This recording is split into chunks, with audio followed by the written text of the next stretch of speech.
And we are live with episode 149 of the Start, Build, Grow Show.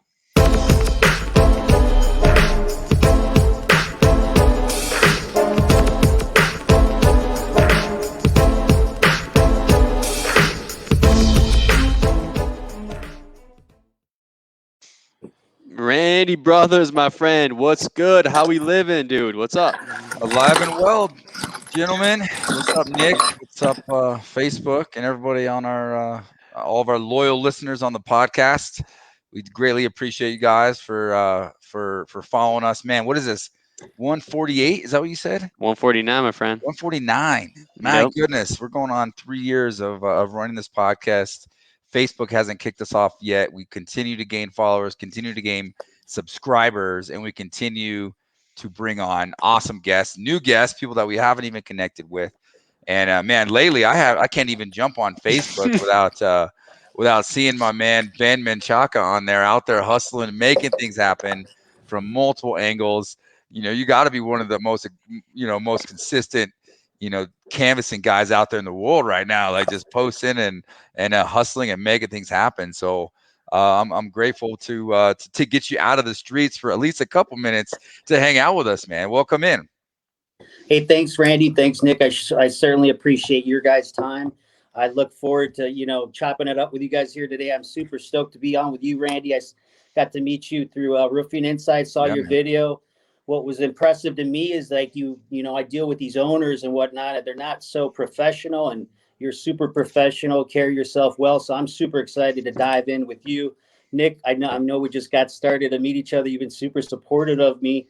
And I just want to let you know I am superly stoked to be on your guys' podcast today. Absolutely, man. We were excited to have you on. You are a rock star, like Randy is saying. You are everywhere right now online, and you are bringing value to so many different people in the space, helping them with sales and any different kind of strategies. So we really appreciate your time, and I know you're bringing a lot of value to our listeners. So, Ben, we always like to start with a little story time, right? We sit down, Nick and Randy, and we bring in the guest, and we just go to the background, right? So, Ben, how did you get into the roofing industry? So it's I've been in 3 years. I'm entering my 4th year, so I like to say I'm going to be a senior this year. I like to say that.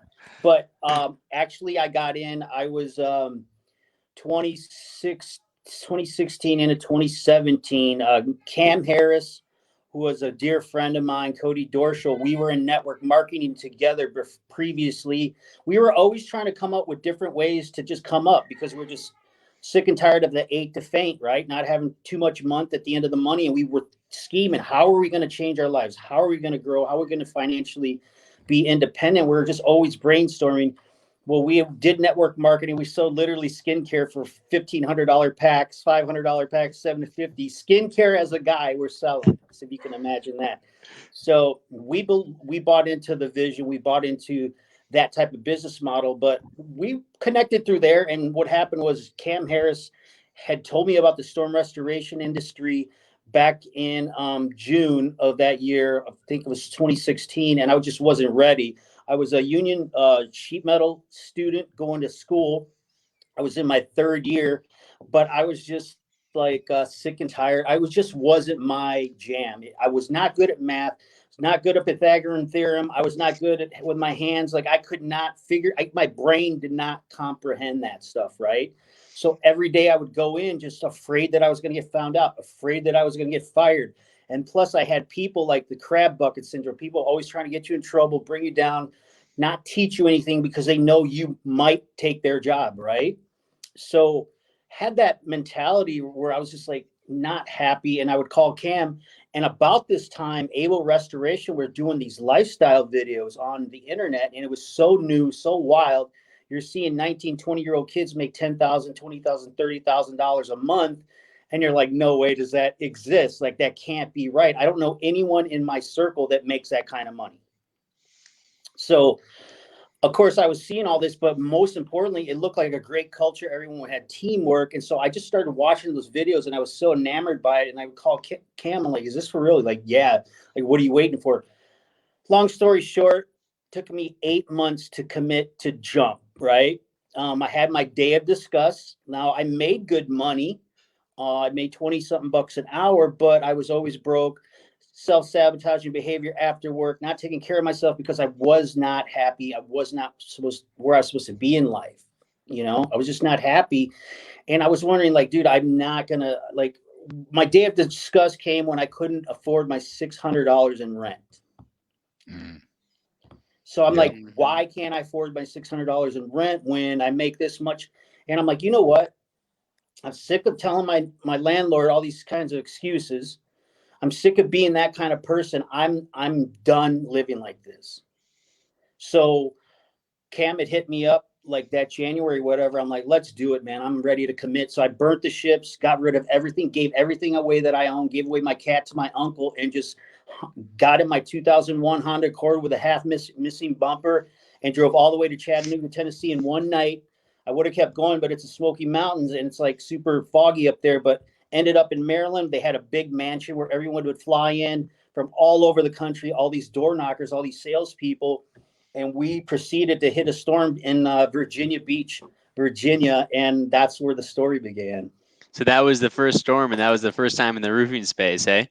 Yeah, so I was a canvasser, and what was appealing to me, and I was just like, they're like, all you have to do is get this guy on the door, he'll close them. You get $100 if you get the guy on the roof. Here's a T-shirt, here's a hat, here's some contingencies. Run along. It's a law of averages, But going back to my network marketing, I was very prepared mentally for personal development to stick and stay, and just keep grinding because my mentor said, what you lack in skill, you make up in numbers. So whatever you do, if you do it enough times, a ratio will appear and then you'll figure it out. Even if you have to, I was thinking, like they always told me that, why don't I just put it to the test and see if it's for real? And so like my first month, I knocked 850 doors my first month. In that 850 doors, like everyone wasn't home, of course, right? But I got a hold of some people. Had some success. And I noticed, voice inflection, body tone, overcoming objections, when people are wasting your time, the tire kickers. I learned all this psychological data along with sales things, what to say, what not to say. I said the worst things when I first got started in this because I did whatever it takes to get on the roof because they're giving me $100. I'm making $2,400, $3,000 a week. I've never made that kind of money ever in my life. Yeah. You got to understand my highest checks were like 1,000 or whatever, 900. You know what I'm saying? Maybe I'd get an income tax check that was, at one time, but that's where I was financially, mentally. But what you lack in skill, you make up in numbers. So I just went 8, right? I just went nuts. I learned a lot in a short amount of time, compressed time frames, and was able to have some success, and not only have some success, like major success that a lot of people weren't having around me. And I did try to learn from mentors and people smarter than me, but like in this industry, there's a lot of scarcity mindset, and a lot of people don't like to share their ideas, their pitches, or their stories, their data with you. So I really had some of that resistance coming in as a new person, And I just put my whole story you're going to hear today is I just kept going when things were bad, good, ugly. I just kept going. So did you know pretty quickly that you're like, hey, I found my sweet spot. This is what I was, meant to do. I think I'd be really good at this. I just found that I could get people on a roof. I could get a result. Like I just knew that I was very persuasive and very social. I was always a social person, right? People liked me, but I didn't have a vehicle in which to, enrich my life or to advance in life. And I knew when I left that industry that I could see, I know how that movie ended. It ended with me living, on 40% of my income, my back or whatever, my body just wrecked, and living a life of just quiet desperation like everybody else. And it just wasn't me. It wasn't, I think God gives us our own individual talents, gifts, and our personalities. So I'm like, that just wasn't me. And I'm glad that I took the leap to learn, You seem very energized, enthusiastic, like very positive vibes and stuff like that. Were you like that, before you got into the roofing space too, or did it just kind of help you once you found your vehicle and what you were kind of meant to do? Yeah, it's kind of just like a fish to water. I mean,